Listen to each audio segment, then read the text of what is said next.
dai în mine? De ce dai în mine? De ce dai în mama? De ce dai în mama? Mama te ceartă pentru că ai greșit. Mama te învață de bine. Întotdeauna mama te va învăța de bine. Nu da în mine! De ce mă muști? De ce ești agresiv? Mai devreme ai furat. Nu e bine ce ai făcut și tu dai în mine.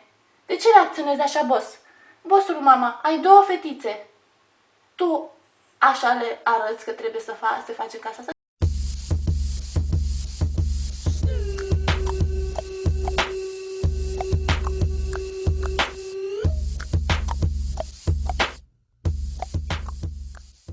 De ce scoți limba la mine? Pe bune? Ai scos limba la mine? Bossul, ce-i cu tine, mamă? Ți-ai luat un cap? Bagă limba înapoi în gură, mamă. Nu se poate așa ceva. Nu se poate așa ceva. Ai văzut ce se întâmplă în țara asta și gata, ți-a urcat la cap? Bossul, bagă limba în gură, mamă. Nu se poate, eu nu pot să vorbesc cu tine.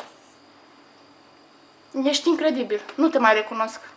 Nu așa te-am educat. Eu nu așa te-am educat, bossul, mama. Uite-te la mama. De ce ai furat? De ce ești agresiv? De ce furi? De ce ești agresiv? Tu trebuie să fii un exemplu, boss. Să fii un exemplu. Ai înțeles?